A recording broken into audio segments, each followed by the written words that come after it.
Beaucoup de professionnels sous pression pensent qu'ils manquent de temps. Je pense plutôt que c'est autre chose. Je pense qu'ils n'aiment pas le silence. À force de vivre sous pression, ils ont pris l'habitude de remplir les espaces vides, de remplir leurs agendas, de remplir le moindre espace où il n'y a rien à faire. Pour justement à ne jamais avoir à se confronter à ce fameux silence. Et le problème, c'est que plus tu évites le silence, parce que finalement je m'adresse à toi, plus tu t'éloignes de toi-même, plus tu t'éloignes de tes vrais besoins, de qui tu es vraiment. À la fin de cette vidéo, tu vas comprendre 3 choses. 1. Pourquoi le bruit est devenu un réflexe de survie chez toi. 2. Pourquoi le silence est vraiment le seul endroit où tu peux te retrouver.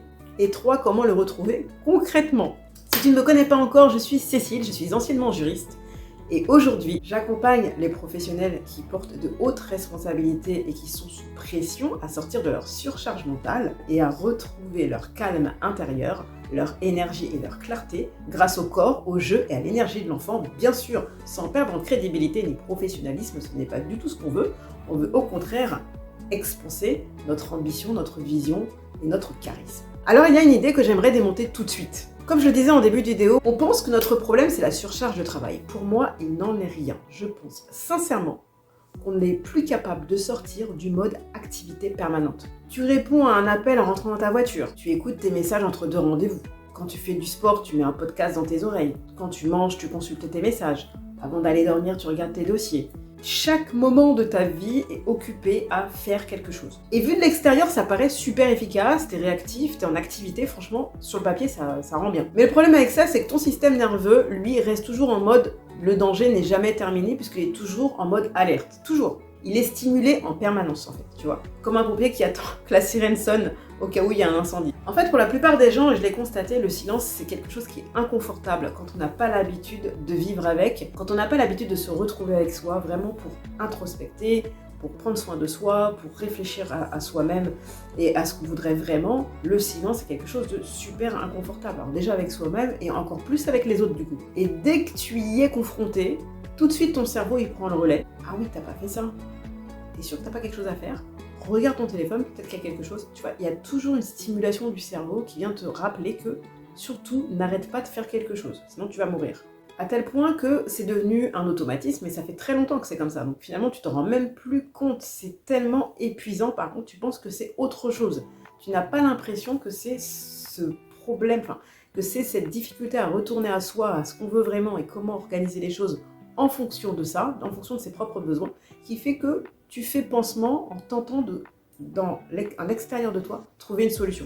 Donc tu vas changer d'agenda, tu vas optimiser ton temps, tu vas tester de nouvelles choses pour finalement combler, déplacer, voir comment faire autrement les choses, plutôt que de revenir à la base, en fait, tu vois. Et tant que tu n'es pas au calme, tant que tu ne prends pas ce temps pour toi, ce silence quotidien, qui est quand même vital, pour moi en tout cas, ton corps ne se sent plus jamais en sécurité, en fait. En fait, c'est ce que ça veut dire. Bon, même si, effectivement, à la seconde, tu ne trouves pas que tu es en danger permanent, c'est comme ça que ton corps le ressent. Et tant que ce signal de sécurité n'existe pas, tu trouveras toujours quelque chose à faire. Il y a toujours une bonne raison de faire quelque chose. Toujours. Parce qu'un cerveau en état d'alerte préfère l'épuisement que l'incertitude. Si le bruit est devenu une stratégie de survie, le silence est devenu le territoire de l'inconnu. J'ai déjà beaucoup entendu des personnes dire « j'aimerais tellement me poser, être au calme, ne rien faire ». Faux! Quand elles se retrouvent vraiment dans cette situation-là, eh ben non, on va regarder la télé, on va regarder le téléphone, on va appeler quelqu'un, on va trouver quelque chose à faire. Ce n'est pas vrai. Parce qu'en fait, quand tu essayes effectivement de t'y retrouver dans le silence de façon volontaire, tu as comme une sensation de vide. Alors au début, non, parce que ton cerveau te parasite, mais en vrai, tu as l'impression qu'il n'y a rien, c'est vide. Pourtant, ce vide n'en est pas un. Imagine une maison familiale où ça fait des années que tu n'y es pas retourné. Quand tu ouvres la porte, tout te paraît étrange, évidemment, puisque ça fait des années qu'elle n'a pas été visitée. Il y a de la poussière, il y a une odeur qui est un petit peu figée, tu as le silence qui est inhabituel, vraiment un calme olympien. Et en fait, c'est pas la maison qui a été abandonnée, c'est toi qui n'y es pas retourné. C'est pareil le silence en fait. Ce lien n'a pas disparu, c'est juste toi qui l'as endormi. Pour toi, c'est exactement la même chose. Le silence n'est pas vide, il est rempli de toi, de ce que tu ressens, de ce dont tu as besoin, de ce que tu repousses depuis des semaines, que ton corps te demande, que même toi tu veux, mais que tu fais passer au second plan. Et ton corps t'y parle en permanence, il est fatigué. Il ne parle pas avec des phrases évidemment, mais il va te faire sentir les choses. Il parle avec des sensations.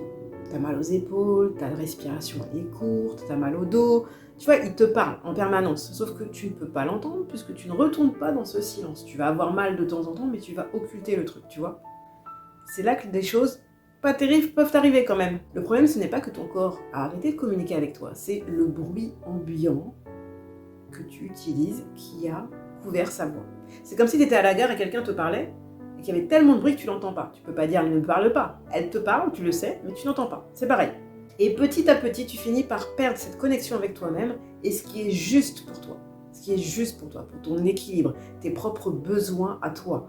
Et comment, justement, une fois que tu les connais, les autres les connaissent aussi et savent ce qui est bon pour toi. Ce qui fait que tu retrouves une harmonie, un équilibre et tu t'épanouis de fou parce que tu es ancré, tu es en harmonie avec qui tu es profondément. Tu t'écoutes enfin, tu vois ou pas?